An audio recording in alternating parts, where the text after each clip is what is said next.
बच्चों, पिछले क्लास हम लोगों ने रिलेशन और फंक्शन के पर बात किया था और वहाँ पे हम लोगों ने डोमेन को समझा था। कोडोमेन क्या होता है वो भी देखा था हम लोगों ने, और डोमेन के ऊपर कुछ एग्जाम्पल्स को भी किया था जो सिंपल था बहुत। तो आज हम लोग वहीं से कंटिन्यू करेंगे, डोमेन से ही कहानी की शुरुआत करते हैं। और सबसे पहले हम लोग लेते हैं एक टाइप 1 के प्रॉब्लम को। ये टाइप 1 2 के हिसाब से हम लोग बात करेंगे ताकि बात हम लोगों को थोड़ा समझ में आए अच्छे से। टाइप 1 के प्रॉब्लम में हम लोग बात करेंगे एक सिंपल लीनियर या क्वाड्रेटिक इक्वेशन के फॉर्म को, जैसे कि मान लेते हैं x, या फिर मान लेते हैं एफ एक्स इक्वल टू कुछ इस तरीके से दे दिया जाए x+2, या फिर मान लेते हैं कि कुछ इस तरीके से दे दिया जाए F x equal to x² + 2x+3, या फिर एफ एक्स इक्वल टू ऐसे मान लेते हैं कि x³ + 4x² + 7। तो इस तरीके के जितने सारे प्रॉब्लम होते हैं पहले हम लोग उसके ऊपर बात करेंगे। अच्छा, सबके डिनोमिनेटर में कुछ नहीं है, मतलब 1 ले सकते हैं, और किसी में कोई कांस्टेंट नंबर भी डाल देते हैं। चलो यहाँ पे मान लेते हैं जैसे कि नीचे में 5 दे दिया गया है, यहाँ पर 7 दे दिया गया। तो अब इस तरह की प्रॉब्लम जहाँ पर डिनोमिनेटर में कांस्टेंट नंबर हो, तो कांस्टेंट नंबर का होना ना होना डोमेन निकालने के लिए कोई प्रॉब्लम हम लोगों को क्रिएट नहीं करेगा। उसका रहना ना रहना बात बराबर है।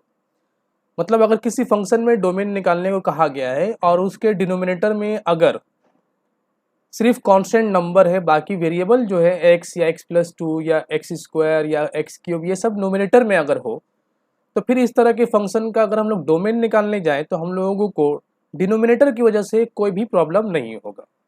तो डिनोमिनेटर में नंबर का रहना या ना रहना कोई दिक्कत नहीं है। अब बात करते हैं, सबसे पहले हम लोग पहले प्रॉब्लम को लेते हैं कि एफ एक्स इक्वल टू दिया गया है x। अब इस फंक्शन का डोमेन क्या होगा? तो सोचने वाली बात यह है कि डोमेन निकालते वक्त हम लोग ये ध्यान रखते हैं कि x का वो कौन सा वैल्यू हम लोग सिलेक्ट करें जिससे एफ एक्स पूरी तरीके से डिफाइंड हो जाए। x का वो कौन सा वैल्यू लें जिससे हम लोग को एफ एक्स का वैल्यू मिले। तो अगर यहाँ पर हम लोग बात करते हैं तो इस फंक्शन में अगर हम लोग x का कोई भी वैल्यू यूज करते हैं, इस फंक्शन में x के किसी भी वैल्यू का यूज करें, कोई भी x का डिफाइंड वैल्यू अगर हम लोग लेंगे तो एफ एक्स हम लोगों को डिफाइंड मिलेगा, मतलब एफ एक्स का वैल्यू हम लोगों को मिलेगा। तो इस फंक्शन में हम लोग कहेंगे कि डोमेन ऑफ फंक्शन जो होगा, डोमेन ऑफ फंक्शन वो all real values, that is हम लोग ऐसा भी लिख सकते हैं -∞ से +∞। अब इस दूसरे फंक्शन में आते हैं f x equal to x+2/7। जैसा कि मैंने कहा कि नीचे में अगर डिनोमिनेटर में कांस्टेंट नंबर हो तो फिर उसकी वजह से आपको कोई दिक्कत नहीं, तो कोई परेशानी नहीं हो, कांस्टेंट नंबर हो डिनोमिनेटर में या ना हो बात बराबर है। तो फिर हम लोग क्या करेंगे इस तरह के प्रॉब्लम में जहां पर डिनोमिनेटर में कांस्टेंट नंबर दिया जाए, हम लोग उस कांस्टेंट नंबर को ध्यान ही नहीं देंगे, उसके बारे में कुछ सोचेंगे ही नहीं। अब सवाल यहाँ पर है कि f x equal to x+2 इसका डोमेन क्या होगा? तो जवाब है कि x का वो सारा वैल्यू हम लोग यहाँ पर यूज कर सकते हैं, क्योंकि कोई ऐसा वैल्यू x का नहीं है जिसका यूज करने से हम लोगों को एफ एक्स ना मिले। अगर हम लोग x को 1 लेते हैं तो एफ एक्स 3 मिलेगा, x को -1 लेते हैं तो एफ एक्स 1 मिलेगा, x का वैल्यू अगर 100 लेते हैं तो एफ एक्स 102 मिलेगा। तो इस तरीके से x के सारे वैल्यू के लिए हम लोगों को एफ एक्स मिल रहा है। तो हम लोग कहेंगे डोमेन ऑफ फंक्शन क्या होगा, यहाँ भी डोमेन ऑफ फंक्शन क्या होगा, ऑल रियल वैल्यूज, या यू कह सकते हैं दैट इज -∞ से +∞। अब आते हैं तीसरे नंबर के प्रॉब्लम में, यहाँ पर इस फंक्शन में डोमेन क्या होगा। तो बच्चों ये भी वही प्रॉब्लम है, क्योंकि यहाँ पर डिनोमिनेटर में कांस्टेंट दिया गया है और डिनोमिनेटर में कांस्टेंट का होना या ना होना एक ही बात है, हम लोगों को कोई प्रॉब्लम नहीं होगा। अब यहाँ पर सोचना ये है कि x का वैल्यू हम लोग क्या क्या यूज कर सकते हैं जिसके लिए हम लोगों को एफ एक्स मिले। तो देखो, अगर x का वो सारा डिफाइंड वैल्यू तुम लोगे, x का अनडिफाइंड वैल्यू छोड़ के, मतलब इन्फिनिटी नहीं लेना है, बाकी सारे वैल्यू को अगर हम लोग लेंगे तो हम लोगों को एफ एक्स तो मिलेगा। तो एफ एक्स का वैल्यू जो है हम लोगों को हर वैल्यू, x के हर वैल्यू के लिए एफ एक्स का वैल्यू मिलेगा। तो यहाँ भी डोमेन क्या होगा, डोमेन ऑफ फंक्शन जो होगा इसमें भी वो ऑल रियल वैल्यूज होगा, दैट इज हम लोग x की जगह पर -∞ से +∞ सारा वैल्यू ले सकते हैं। सिमिलरली इस फंक्शन में भी डोमेन ऑफ फंक्शन क्या होगा, डोमेन ऑफ फंक्शन हो जाएगा ऑल रियल वैल्यू, सारा रियल वैल्यूज हम लोग यहाँ पर यूज कर सकते हैं। तो देखो टाइप 1 के प्रॉब्लम में मैंने ये समझाने की कोशिश की है कि अगर वेरिएबल न्यूमरेटर में दिया जाए, अब वो लीनियर फॉर्म में हो, क्वाड्रेटिक फॉर्म में हो, क्यूबिक फॉर्म में हो या किस पॉलिनोमियल के किसी भी फॉर्म में हो, अगर वो फंक्शन न्यूमरेटर में दिया गया है, डिनोमिनेटर में वेरिएबल नहीं है, तो इस तरह के फंक्शन का जो डोमेन होता है ना, वो सारा रियल वैल्यूज होता है, बिना रूट। अभी मैं रूट के बारे में बात नहीं कर रहा, ना ही मॉड के बारे में बात कर रहा, सिर्फ सिंपल एक पॉलिनोमियल एक्सप्रेशन इक्वेशन दिया जाए तो उस तरह के फंक्शन का जो डोमेन होगा वो क्या होगा, ऑल रियल वैल्यूज। ठीक है। अच्छा, अब हम लोग दूसरे टाइप के प्रॉब्लम को लेते हैं। यहां पर देखो, टाइप 2 के प्रॉब्लम में बात कर रहे हैं हम लोग। टाइप 2 के प्रॉब्लम में सबसे पहले एफ एक्स इक्वल टू लेते हैं हम लोग 1/x। अब यहाँ पर वेरिएबल क्या हुआ कि डिनोमिनेटर में चला आया, तो अब इस फंक्शन का जो डोमेन होगा, इस फंक्शन का अगर हम लोग जब डोमेन लिखने जाएंगे तो डोमेन क्या लिखेंगे, क्या हम लोग सारा वैल्यू लिख सकते हैं? सारा वैल्यू से मुराद all real values. All real values का मतलब माइनस इन्फिनिटी से प्लस इन्फिनिटी। अगर हम लोग नंबर लाइन में इसे देखते हैं कि नंबर लाइन में क्या होता है, माइनस इन्फिनिटी से प्लस इन्फिनिटी के बारे में अगर बात करते हैं हम लोग, तो ये कुछ इस तरीके का होगा ना।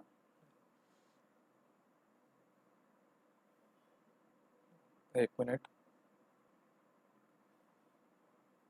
देखो यहाँ पे मैंने एक लाइन बना लिया है और यहाँ पर अगर हम लोग बात करें कि ये माइनस इन्फिनिटी है और ये प्लस इन्फिनिटी है और इसके बीच में जीरो आएगा, यहाँ पे सारा नेगेटिव नंबर चलेगा और यहाँ पर सारा पॉजिटिव नंबर चलेगा। ठीक है, हम लोग जानते हैं इसको। अब अगर इस x की जगह पर हम लोग माइनस इन्फिनिटी से प्लस इन्फिनिटी सारा वैल्यू यूज कर सकते हैं अगर, तो मतलब हम लोग जीरो भी यूज कर सकते हैं। और अगर हम लोग जीरो यहाँ पर पुट करेंगे तो समथिंग बाय जीरो क्या होता है, ये हो जाता है अनडिफाइंड। तो मतलब हम लोग यहाँ पर x की जगह पे जीरो यूज नहीं कर सकते। ठीक है, क्या जीरो के अलावा कोई और वैल्यू है जिसे इस्तेमाल नहीं कर सकते? तो जवाब है नहीं, जीरो के अलावा सारा वैल्यू यूज कर सकते हैं। जैसे कि -10, अगर हम लोग चाहें तो 1/-10 लिख सकते हैं। 1/x को x की जगह पे -10 पुट करते हैं तो -10, कोई दिक्कत नहीं, हो जाएगा -1/10। अगर हम लोग चाहे 5 लिख सकते हैं तो 1/5, तो ये भी एक वैल्यू मिलेगा। तो ये भी एफ एक्स का एक वैल्यू है, ये भी एफ एक्स का एक वैल्यू है। लेकिन अगर हम लोग x की जगह पे जीरो पुट करते हैं तो 1/0 अनडिफाइंड हो जाएगा। तो अब इस वक्त x का जो वैल्यू यूज करना है हम लोगों को, एक वैल्यू को एक्सक्लूड करके, मतलब जीरो का इस्तेमाल नहीं कर सकते। तो जीरो को क्यों निकाला जा रहा है यहाँ से? जीरो को इसलिए निकाला जा रहा है क्योंकि जीरो के लिखने से फंक्शन अनडिफाइंड हो रहा है। तो x का वो वैल्यू जिसका इस्तेमाल करने से फंक्शन अनडिफाइंड हो जाए, वो वैल्यू डोमेन में नहीं आएगा। उसके अलावा वो सारा वैल्यू जिसका इस्तेमाल करने से एफ एक्स अनडिफाइंड नहीं होता है, एफ एक्स इमेजिनरी नहीं होता, इमेजिनरी में मैं आऊँगा अभी, फिलहाल मैं रियल नंबर के ऊपर बात कर रहा हूँ। तो एफ एक्स का वो सारा वैल्यू जो हम लोगों को मिल जाए एक्स के यूज़ करने से, तो एक्स के उन सारे वैल्यू को हम लोग बोलते हैं डोमेन। तो यहाँ पर हम लोग सारा वैल्यू एक्स का यूज़ कर सकते हैं, सिर्फ और सिर्फ जीरो का इस्तेमाल नहीं कर सकते। तो हम लोग क्या कहेंगे कि डोमेन क्या है, ऑल रियल वैल्यूज है एक्सेप्ट जीरो। जीरो को छोड़ करके हम लोग सारा वैल्यू यहाँ पर यूज कर सकते हैं। अब इसी टाइप 2 में मैं दूसरे प्रॉब्लम को दिखाता हूँ। जैसे कि मान लेते हैं कि दिया जाए F x equal to 1/x-2। अब यहाँ पर बच्चों सोचो कि x का वो कौन सा वैल्यू हम लोग इस्तेमाल कर सकते हैं और कौन सा वैल्यू इस्तेमाल नहीं कर सकते। तो सिंपली अगर हम लोग गौर करें तो हम लोग को दिखेगा कि अगर हम लोग x की जगह पे 2 लेते हैं तो 2 लेने से ये क्या हो जाएगा, अनडिफाइंड हो जाएगा एफ एक्स। देखो अगर यहाँ पे हम लोग पुट कर लेते हैं, पुट करते हैं अगर x को 2, तो एफ एक्स क्या मिलेगा हम लोग को, एफ एक्स मिलेगा 1/2 - 2 मतलब 1/0, और ये वैल्यू अनडिफाइंड हो गया। तो मतलब x की जगह पे 2 इस्तेमाल नहीं कर सकते। क्या उसके अलावा कुछ और, क्या 0 लिख सकते हैं? अगर 0 लिखोगे तो ये क्या होगा, 1/0 - 2 मतलब -1/2। ठीक है, -1/2 एक वैल्यू होता है, लेकिन 0 नहीं होना चाहिए। तो अब हम लोग यहाँ से ये बात गौर कर रहे हैं कि फंक्शन को डिफाइन करने के लिए x का वैल्यू हम लोगों को ध्यान रखना है कि x का कौन सा वैल्यू इस्तेमाल करना चाहिए, और वही सारा वैल्यू जिसका इस्तेमाल हम लोग कर सकते हैं, जिसे हम लोग सिलेक्ट कर सकते हैं, जिसे हम लोग पुट कर सकते हैं, उन सारे वैल्यू को डोमेन कहा जाता है। तो फिलहाल यहाँ पर x की जगह पे 2 को छोड़कर बाकी सब कुछ लिया जा सकता है, बाकी सारे वैल्यू का इस्तेमाल किया जा सकता है। इसलिए इस फंक्शन का डोमेन क्या होगा, इस फंक्शन का डोमेन होगा, domain of function equal to all real values except 2 का इस्तेमाल नहीं कर सकते, बाकी सब कुछ इस्तेमाल कर सकते हो। ठीक है, अब आगे चलते हैं, इसी के ऊपर दूसरे प्रॉब्लम को लेते हैं। दूसरा क्वेश्चन देखते हैं कि मान लेते हैं कि एफ एक्स कुछ इस तरीके से दिया जाए, F x equal to 1/x-2 और x+3। ठीक है, ये क्वाड्रेटिक इक्वेशन था, उसे फैक्टराइज करने के बाद इस तरीके से बना दिया गया। अब बताओ बच्चों कि हम लोग यहाँ पर x का वैल्यू क्या यूज नहीं कर सकते। तो सिंपली जवाब है कि x का वैल्यू 2 नहीं ले सकते और x का वैल्यू 3 नहीं ले सकते, उसके अलावा सब -3 नहीं ले सकते, क्योंकि अगर हम लोग 2 लेंगे तो ये समथिंग बाय 0 अनडिफाइंड हो जाएगा, या -3 भी लेंगे तब भी अनडिफाइंड हो जाएगा। तो फिर यहाँ पर डोमेन ऑफ फंक्शन क्या हो जाएगा, यहाँ पर डोमेन ऑफ फंक्शन होगा all real values except 2 and -3। 2 और -3 का इस्तेमाल नहीं करेंगे, उसके अलावा हम लोग सारे वैल्यू का इस्तेमाल कर सकते हैं, क्योंकि इसके अलावा 2 और -3 के अलावा हम लोग x का कोई भी वैल्यू लेंगे तो हम लोगों को एफ एक्स का वैल्यू मिलेगा। तो ये डिनोमिनेटर का केस था। इसी तरीके से हम लोग लिख सकते हैं और भी, जैसे कि मान लेते हैं कि एफ एक्स इक्वल टू दिया गया है 1/x² + 5x+6। अगर इसका हम लोग मिडिल टर्म करके पहले फैक्टराइज कर लेते हैं तो ये आएगा मेरे ख्याल से x+2 और x+3। ठीक है, अब बताओ कि यहाँ पर तुम लोग x की जगह पे क्या यूज कर सकते हैं और क्या यूज नहीं कर सकते।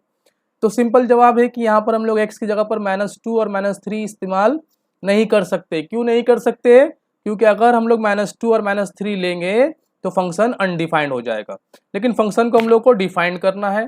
तो इसलिए अब इस फंक्शन का डोमेन क्या बनेगा, इस फंक्शन का डोमेन होगा domain of f equal to all real values except -2 and -3।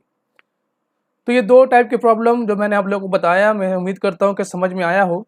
अब आगे चलते हैं, हम लोग टाइप 3 के प्रॉब्लम को देखते हैं हम लोग।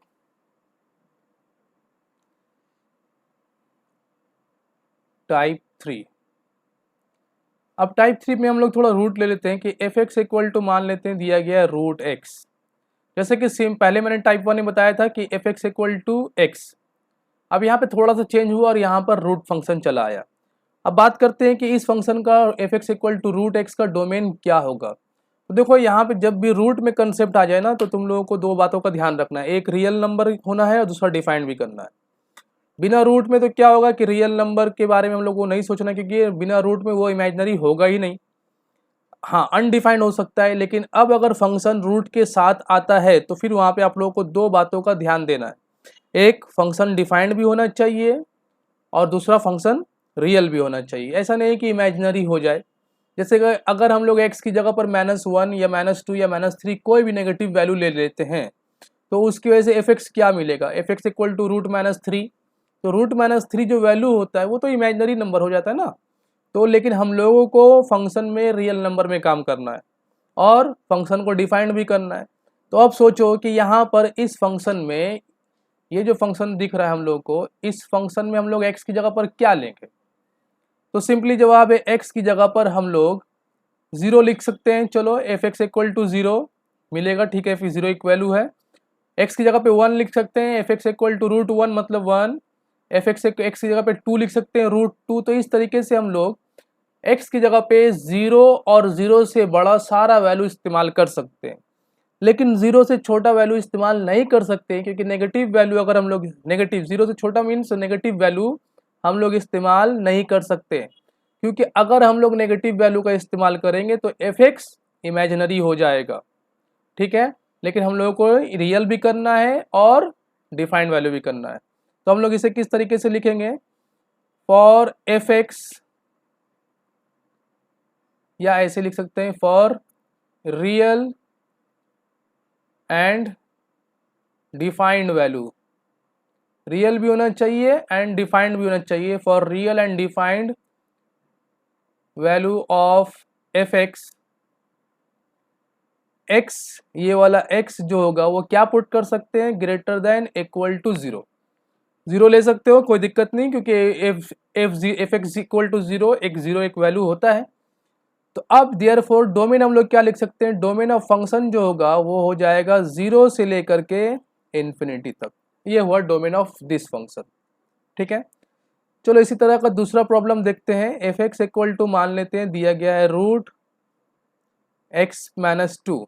अब बताओ यहाँ पर एक्स का वैल्यू क्या लिख सकते हैं। तो सिंपल जवाब है, हम लोग जब भी रूट आ जाएगा हम लोगों को ये देखना है कि वो नंबर इमेजिनरी नहीं होना चाहिए। एफ एक्स एक्स का कोई ऐसा वैल्यू ना ले लें हम लोग गलती से जिसकी वजह से एफ एक्स इमेजिनरी हो जाए, तो इसका ध्यान रखना है। और दूसरा, एक्स का ऐसा कोई वैल्यू ना ले जिसकी वजह से एफ एक्स अनडिफाइंड हो जाए। तो देखो न्यूमरेटर के केस में क्या होता है ना, जब भी नंबर्स वेरिएबल्स जो है या कोई भी इक्वेशन जो है अगर न्यूमरेटर में दिया जाए तो उसका अनडिफाइंड होने का चांस नहीं रहता। डिनोमिनेटर में आने के बाद वो अनडिफाइंड होता है। जैसे कि मैंने बताया था कि अगर f x equal to x है और अगर f x equal to 1/x हो तो ये फंक्शन अनडिफाइंड होगा, ये फंक्शन कभी भी अनडिफाइंड नहीं होगा, क्योंकि वहाँ पर कोई भी वैल्यू यूज़ करो तुमको एफ एक्स मिलने वाला है। लेकिन यहाँ पर अगर हम लोग एक्स की जगह पे 0 पुट कर लेते हैं तो एफ एक्स अनडिफाइंड हो जाएगा। तो अनडिफाइंड वाला कंसेप्ट जो आता है ना, वो डिनोमिनेटर में आने, वेरिएबल के डिनोमिनेटर में आने से आता है। अगर डिनोमिनेटर में वेरिएबल नहीं है तो फिर अनडिफाइंड का कंसेप्ट के बारे में हम लोग को गौर ध्यान नहीं देना है। अब यहाँ पर चूंकि x root x minus two numerator में है, डिनोमिनेटर में तो नहीं है, तो इसलिए अनडिफाइंड को नहीं देखना है। अब हम लोग को देखना है कि एक्स माइनस टू का रियल वैल्यू कब होगा। तो सिंपल जवाब है कि एक्स का वैल्यू अगर हम लोग 2 से बड़ा लेते हैं या 2 लेते हैं तो फिर एफ एक्स हम लोगों को रियल मिलने वाला है। तो हम लोग बोल सकते हैं for F x real and defined. F x को रियल और डिफाइंड करने के लिए x माइनस टू का जो वैल्यू होगा वो ग्रेटर देन इक्वल टू 0 होना चाहिए, मतलब x का value greater than equal to 2 होना चाहिए। देयरफॉर डोमेन ऑफ फंक्शन जो होगा वो क्या हो जाएगा, वो होगा 2 से इन्फिनिटी। ये हुआ इस फंक्शन का डोमेन। ओके, तीसरे एग्जाम्पल को देखते हैं।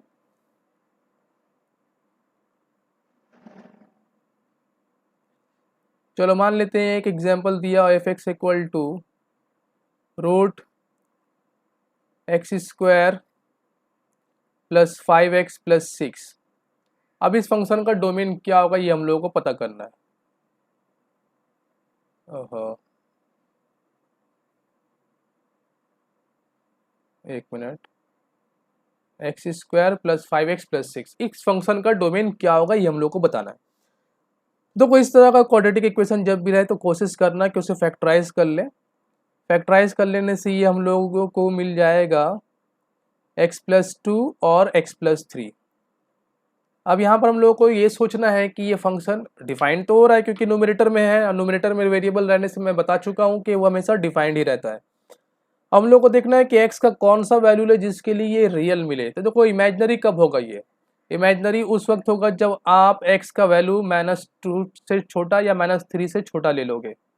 देखो अगर हम लोग इसे नंबर पार्ट बांट लेते हैं नंबर लाइन में, ये मान लेते हैं ये 0 है, यहाँ पर 1 2 3 4 5 6, यहाँ ले लेते हैं -1 -2 -3 -4, इस तरीके से बहुत सारा वैल्यू है। अच्छा, अब यहाँ पर अगर हम लोग ये करते हैं कि मान लेते हैं -4 का अगर इस्तेमाल कर लेते हैं इस पॉइंट का, तो -4 पुट करने से ये क्या होगा, ये हो जाएगा -2, और -4 यूज़ करने से ये क्या हो जाएगा, ये हो जाएगा -1। तो -2 और -1 अगर हम लोग रूट के अंदर अंदर मल्टीप्लाई कर लेते हैं उससे दोनों को, तो फिर क्या होगा, -2 और -1 तो +2 हो जाएगा। ये कंसेप्ट अगर हम लोग इस तरीके से सोचते हैं तो, और हम लोग इस तरीके से सोच सकते हैं कि अगर हम लोग 3 या 4 कोई पॉजिटिव वैल्यू लेते हैं तो इस तरीके से देखो सोचने का तो हम लोग काफ़ी नंबर को सोच सोच के लिख सकते हैं। लेकिन अगर यहाँ पे इस तरह का प्रॉब्लम आया तो बहुत सारे नंबर ऐसे हैं जिसे हम लोगों को इग्नोर भी करना पड़ेगा। तो इस तरह के प्रॉब्लम को सॉल्व करने के लिए ना हम लोग क्या करेंगे, एक सिंपल सा कंसेप्ट यूज़ करेंगे, वो मैं आप लोगों को बताता हूँ कि रूट वाले पार्ट में हम लोग क्या सोचते हैं। जब भी फंक्शन रूट में दिया जाए तो हम लोग ये सोचते हैं कि रूट के अंदर जो कुछ भी है वो या तो 0 होना चाहिए, 0 से बड़ा होना चाहिए। अगर रूट न्यूमरेटर में है, डिनोमिनेटर में है तो उसके बारे में बातें बात करने वाले हम लोग। अगर रूट न्यूमरेटर में तो रूट के अंदर जो कुछ भी दिया गया है उसका वैल्यू या तो 0 या तो 0 से बड़ा होना चाहिए। इसी कंसेप्ट को हम लोग लेकर आगे बढ़ते हैं कि for F x real and defined, F x का रियल और डिफाइंड होने के लिए, रियल एंड डिफाइंड, हम लोग क्या करेंगे, हम लोग करेंगे ये कि x square plus 5x plus 6 greater than equal to 0 होना चाहिए।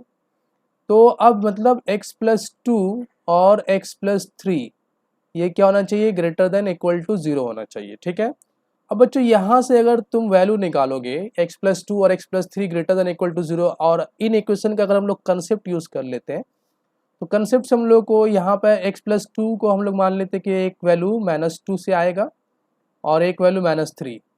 ठीक है, ये अब यहाँ पर देखो मैं कुछ बताने जा रहा हूँ, उसे गौर करना कि x plus 2 greater than equal to 0 and x plus 3 ये भी ग्रेटर देन इक्वल टू 0, दोनों का product greater than equal to 0 है।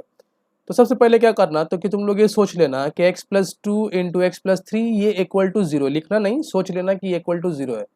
तो उसके हिसाब से एक वैल्यू x का क्या मिलेगा, -2, तो मैंने यहाँ पे मार्क कर दिया -2, और दूसरा वैल्यू x का क्या मिलेगा, -3, यहाँ भी मार्क कर दिया मैंने -3। अब यहाँ पर ये जो दिया गया, ये क्या दिया गया, ग्रेटर देन इक्वल टू 0। तो अगर ग्रेटर देन इक्वल टू 0 दिया जाए तो फिर उस वक्त हम लोग क्या करेंगे, एकदम गौर से समझने की कोशिश करना। तो सबसे पहले इन दोनों में से छोटा वैल्यू कौन है, -3 छोटा है और -2 बड़ा है।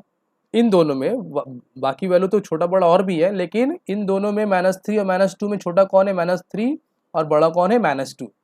अब यहाँ पर अगर ग्रेटर देन इक्वल टू 0 दिया जाए तो तुम्हारा जो x का वैल्यू होगा ना वो छोटे वाले से भी छोटा होगा और बड़े वाले से बड़ा होगा, ये ध्यान रखना। इन इक्वेशन में अगर ग्रेटर देन इक्वल टू 0 दिया जाए और x प्लस 2 x प्लस 3 इस तरह का कोई भी फंक्शन का प्रोडक्ट हम लोग फैक्टराइज करने के बाद लिखते हैं अगर, तो वहाँ पे क्या करेंगे, अगर ग्रेटर देन इक्वल टू 0 है तो x का जो छोटा वैल्यू है, मतलब जो हम लोगों ने निकाला छोटा, तो ये तो इक्वेशन सोच के लिखा था हम लोगों ने, लेकिन ये तो है इन इक्वेशन। तो फिर x का वैल्यू क्या होगा, छोटे वाले से भी छोटा और बड़े वाले से भी बड़ा। तो अब हम लोग क्या लिख सकते हैं कि x का जो वैल्यू होगा, एक वैल्यू हम लोग लिख सकते हैं less than equal to -3, and एक वैल्यू लिख सकते हैं x का value greater than equal to -2। ठीक है, अब यहाँ पर आगे जरा सा बात करते हैं कि लेस देन इक्वल टू -3 कितना लेस देन करेंगे, तो हम लोग कह सकते हैं कि ये होगा -∞ से -3 तक, और फिर यहाँ से हम लोगों को मिलेगा -2 से ∞ तक। ठीक, और इसको यूनियन कर लेंगे तो ये हम लोग का क्या बन जाएगा, domain of the function. I hope की बात समझ में आई हो। इसी के ऊपर मैं एक और भी बात आप लोगों को समझा देता हूँ कि अगर कुछ इस तरह का रहता है x प्लस 2 और x plus 3 less than equal to 0, तो फिर इस वक्त हम लोग क्या करते हैं, वही सोचते हैं, हम लोग मान लेते हैं कि ये इक्वल टू 0 है, ऐसा सोचते हैं। सोचने के बाद x का जो वैल्यू आता वो क्या आता है, x का एक वैल्यू आता -2 और एक वैल्यू आता -3। अगर इक्वल टू होता तो, इक्वल टू तो है नहीं, लेकिन सिर्फ सोचना है हम लोगों को। तो ठीक है, यहाँ पे हम लोग एक नंबर लाइन बना लेते हैं और यहाँ पर दे देते हैं 0, ये 0 हुआ, यहाँ पे देते हैं -1 -2 -3, और यहाँ पे और भी कर लेते हैं -4।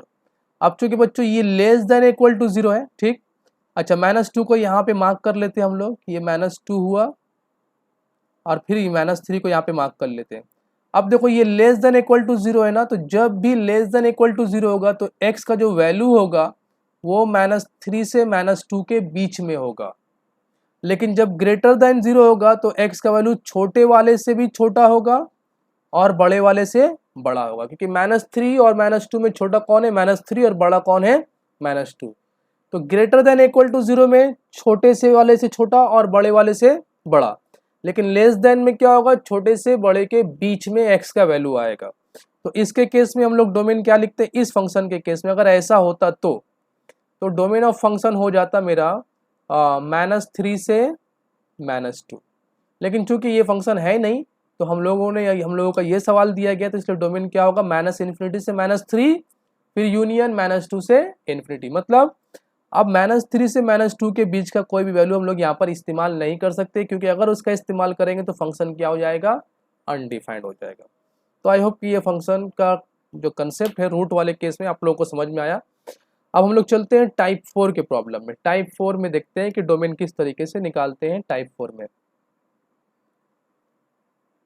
चलो टाइप 4 यहाँ पे लेते हैं f(x) इक्वल टू सिंपल सा 1/√x। अब यहाँ पे बच्चों चूंकि x डिनोमिनेटर में आ चुका है, तो मैंने बताया था कि जब भी x डिनोमिनेटर में आए तो वो अनडिफाइंड हो सकता है। तो यहाँ पर अनडिफाइंड के साथ साथ रूट है तो इमेजिनरी भी होने का चांस है, तो हम लोगों को दोनों बातों को ध्यान रखना है कि फंक्शन एफ एक्स डिफाइंड भी हो और रियल भी हो। तो उसके लिए हम लोग एफ एक्स का क्या वैल्यू यूज़ करेंगे, चलो देखते हैं। For F x real and defined, F x को रियल और डिफाइंड करने के लिए हम लोग क्या कर सकते हैं, एक्स का जो वैल्यू होगा वो मस्ट बी ग्रेटर देन 0। देखो इससे पहले एक फंक्शन मैंने लिखा था f x equal to root x, यहाँ पे मैंने कहा था कि इक्वल टू 0 ले सकते हैं हम लोग, क्योंकि इक्वल टू 0 लेने से एफ एक्स का वैल्यू 0 आएगा। लेकिन बच्चों अगर यहाँ पर एक्स का वैल्यू तुम 0 लोगे ना तो फिर क्या होगा, समथिंग बाय 0 अनडिफाइंड हो जाएगा। लेकिन हम लोग को एफ एक्स को डिफाइंड भी करना है और नेगेटिव नहीं ले सकते, क्योंकि रूट के अंदर अगर नेगेटिव आया तो फिर वो इमेजिनरी नंबर बन जाएगा। तो ये एफ एक्स को डिफाइन करने के लिए एक्स का हम लोग कौन कौन सा वैल्यू यूज कर सकते हैं, सिर्फ 0 से बड़ा वैल्यू। देयरफॉर हम लोग बोल सकते हैं डोमेन ऑफ एफ क्या होगा, डोमेन ऑफ फंक्शन जो होगा हम लोगों का वो क्या होगा, सारा रियल वैल्यू। तो हम लोग लिख सकते हैं ना ऐसे 0 से इन्फिनिटी, 0 इस्तेमाल नहीं कर सकते यहाँ पर, ठीक है। ओके, इसी टाइप में दूसरे प्रॉब्लम को देखते हैं। मान लेते हैं कि दिया गया F x equal to 1/√x+6। अब बच्चों बताओ यहाँ पे हम लोग x का क्या वैल्यू यूज कर सकते हैं। तो जवाब है सिंपल कि x का वैल्यू हम लोग ऐसा लेंगे जिससे एफ एक्स रियल भी हो और डिफाइंड भी हो। तो इसका मतलब हम लोग क्या करेंगे कि x+6 का जो वैल्यू होगा वो मोर देन 0 होना चाहिए, इक्वल टू 0 नहीं ले सकते। हाँ, अगर रूट ऐसे देता x+6 ऊपर न्यूमरेटर में रहता तो हम लोग इक्वल टू 0 लिख सकते थे यहाँ पर, सॉरी ये नहीं, x+6 को हम लोग ग्रेटर देन इक्वल टू 0 लिख सकते थे। लेकिन यहाँ पे चूंकि रूट डिनोमिनेटर में आया इसलिए इक्वल टू 0 का इस्तेमाल नहीं करेंगे। देयरफॉर हम लोग कह सकते हैं कि x ग्रेटर देन -6, x का वैल्यू क्या होगा -6 से बड़ा, लेकिन -6 नहीं। तो देयरफॉर डोमेन ऑफ फंक्शन क्या बन जाएगा, डोमेन ऑफ फंक्शन बनेगा -6 से लेकर के इन्फिनिटी तक। आई होप ये कंसेप्ट समझ में आ रहा हो। चलिए दूसरे प्रॉब्लम को देखते हैं। एफ एक्स इक्वल टू मान लेते हैं दिया गया है 1/√x-3। इसका डोमेन क्या होगा, जवाब है सिंपल, डोमेन ऑफ फंक्शन हो जाएगा 3 से लेकर के इन्फिनिटी तक, मतलब 3 से बड़ा वैल्यू यूज करेंगे और इन्फिनिटी तक चले जाएंगे, डोमेन ऑफ फंक्शन होगा। और फिर एक और एग्जांपल देखते हैं। F x equal to 1/√x² + 5x + 6। अभी इस प्रॉब्लम को हम लोगों ने किया था, तो फिर से इसके देख लेते हैं, लेकिन ये डिनोमिनेटर में दिया गया है। तो बच्चों यहाँ पर क्या करना है हम लोगों को, इसका फैक्टर बना लेना हम लोगों को, या यू कह सकते हैं simple, for F x real and defined. F x को रियल और डिफाइंड करने के लिए हम लोग क्या करेंगे कि x² + 5x + 6 का जो वैल्यू होगा वो ग्रेटर देन 0 होना चाहिए, लेस देन 0 नहीं होना चाहिए, और इक्वल टू 0 भी नहीं होना चाहिए। लेस देन 0 क्यों नहीं होना चाहिए, क्योंकि लेस देन 0 होने से रूट नेगेटिव होगा, अगर रूट नेगेटिव हुआ तो फंक्शन इमेजिनरी हो जाएगा। इक्वल टू 0 क्यों नहीं होना चाहिए, क्योंकि अगर इक्वल टू 0 लेंगे तो समथिंग बाय 0 अनडिफाइंड हो जाएगा, फंक्शन अनडिफाइंड हो जाएगा, इसलिए हम लोगों ने सिर्फ ग्रेटर देन 0 लिखा। अब यहाँ पर क्या कर सकते हैं कि x+2 फैक्टर बना लेते हैं हम लोग, और x+3 ये ग्रेटर देन 0 हो जाएगा। अब चूंकि मैंने कहा था कि इस तरह के सवाल में हम लोग क्या करते हैं, ऐसा सोच लेते हैं कि ये इक्वल टू है, सोचते हैं सिर्फ, लिखते नहीं। तो उस हिसाब से x का जो वैल्यू आएगा हम लोगों के पास, एक आएगा -2 और एक आएगा -3, ठीक है। तो ये 0 मान लेते हैं, ये -1, ये -2, ये -3, यहाँ पर -4। अब एक वैल्यू यहाँ से हम लोग -2 मिलेगा हम लोगों को ये, और दूसरा वैल्यू मिलेगा -3 ये, ठीक है। अब चूंकि ये ग्रेटर देन 0 है तो मैंने कहा था कि जब भी ग्रेटर देन 0 हो तो वैल्यू छोटे वाले से छोटा और बड़े वाले से बड़ा होता है। तो इन दोनों में -3 और -2 में छोटा कौन है, -3, तो छोटे वाले से छोटा और -2 बड़ा है इससे बड़ा। तो हम लोग कह सकते हैं कि x का वैल्यू जो होगा वो लेस देन -3 होगा, एंड x का जो वैल्यू होगा वो ग्रेटर देन -2 होगा। तो देयरफॉर डोमेन ऑफ फंक्शन क्या मिलेगा, डोमेन ऑफ फंक्शन होगा -3 से, और एक मिनट नहीं, -3 से नहीं होगा, डोमेन ऑफ फंक्शन -∞ से -3 यूनियन -2 से इन्फिनिटी, ठीक है। तो बच्चों आई होप कि 4 टाइप के प्रॉब्लम जो मैंने आप लोगों को समझाया डोमेन निकालने के लिए, दो बिना रूट वाले एग्जाम्पल को हम लोगों ने देखा और फिर दो एग्जाम्पल रूट के, दो टाइप के प्रॉब्लम को रूट के साथ देखा। तो इससे आप लोग थोड़ा सा प्रैक्टिस करना। नेक्स्ट क्लास हम लोग अलग टाइप के डोमेन के ऊपर बात करेंगे।